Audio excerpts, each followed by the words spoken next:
একের পর এক এ রাজ্যের বাসিন্দাদের কাছে অসমের এনআরসি নোটিশ। আপনাদেরকে জানিয়ে রাখি, ফের কোচবিহারের বাসিন্দা, তার কাছে অসমের এনআরসি নোটিশ হেতে পৌঁছেছে তার হাতে। পরপর তিনবার উত্তম কুমার ব্রজবাসী, অঞ্জলি শীল, নিশিকান্ত দাসের পর এবার মমিনা বিবি। তুফানগঞ্জের শালবাড়ি পঞ্চায়েত এলাকায় মমিনা বিবিকে নোটিশ দেওয়া হলো অসমের সরকারের তরফে। 40 বছর আগে অসমের ধুবড়ির বাসিন্দা জহিরের সঙ্গে বিয়ে হয় মমিনার। তখন মমিনার বাড়ি ছিল তুফানগঞ্জ 2 ব্লকে। অসমে 1 বছর সংসার করার পর পশ্চিমবঙ্গে চলে আসেন মমিনা। ফের বিয়েও করেন তিনি, কিন্তু স্বামী ছেড়ে চলে গেছেন। বছর খানেক ধরে মমিনা বিবিকে 3টে নোটিশ পাঠানো হয়েছে। আদালতে হাজির না হলে গ্রেফতারি পরোয়ানা জারি হতে পারে। গতকাল বাড়িতে এসে জানায় পুলিশ। মারাত্মক অভিযোগ করেছেন মমিনা বিবি।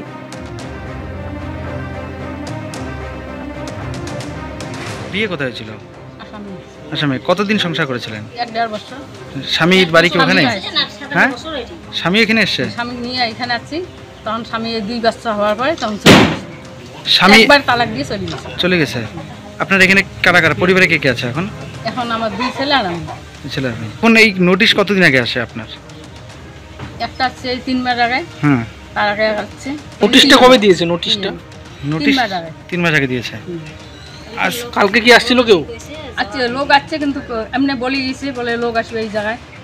আচ্ছা, তো থানার থেকে পুলিশ আসবে। কি বলে আসে? পুলিশ এসে কি বলে? ওই যে তোমার ধরবে আর আসবে, তোমার হাজির হন না। ও, হাজির হন না জন্য পুলিশ এই কথা বলেছে। কোথায় হাজির হতে বলছে? ধুবড়িতে। ধুবড়িতে? এটা কি আতঙ্কে আছেন এখন?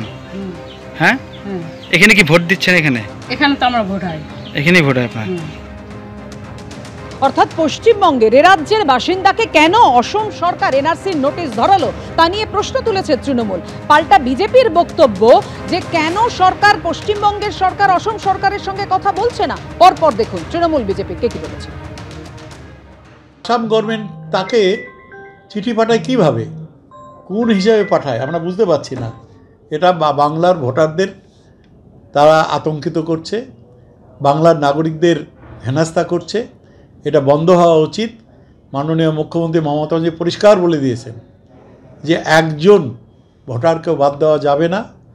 এরা ভারতীয় এবং ভারতীয় নাগরিক রয়েছে, বাংলার নাগরিক রয়েছে এরা, এবং আসামের এই যে অহেতুক বাংলার নাগরিকদের উপরে নাক গলানো, এটা বন্ধ হওয়া উচিত। ভারতবর্ষের মধ্যে বাংলা হচ্ছে অনুপ্রবেশকারীদের গেটওয়ে।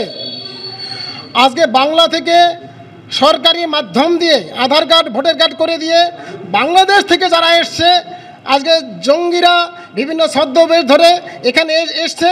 আর এই সরকার, এই মুখ্যমন্ত্রী ঠিকা নিয়েছে ভারতবর্ষের বিভিন্ন জায়গায় পশ্চিমবঙ্গের পরিচয়পত্র দিয়ে তাদের সারা ভারতবর্ষে সরিয়ে দিচ্ছে। বিভিন্ন মডিউল তারা পরিচালনা করছে। আজকে সারা ভারতবর্ষের মধ্যে বিপদ হচ্ছে পশ্চিমবঙ্গ। বাংলা হচ্ছে অনুপ্রবেশকারীদের গেটওয়ে। অর্থাৎ বুঝতেই পারছেন, অবৈধ অনুপ্রবেশ নিয়ে প্রশ্ন তুলছে বিজেপি। কিন্তু মমিনাকে কেন নোটিশ ধরানো হলো, অসম সরকার কেন নোটিশ ধরালো, বারবার যে অভিযোগ তৃণমূল করছে যে একের পর এক কোচবিহারের বাসিন্দাদের নোটিশ ধরাচ্ছে অসম সরকার এনআরসির। উত্তম কুমার ব্রজবাসীর নাম নিশ্চয়ই আপনাদের মনে আছে। উত্তম কুমার ব্রজবাসী, অঞ্জলি শীল, নিশিকান্ত দাসের পর এবার মমিনা বিবি। তুফানগঞ্জের শালবাড়ি পঞ্চায়েত এলাকার বাসিন্দা মমিনা বিবি, তাকে নোটিশ ধরানো হয়েছে এনআরসি।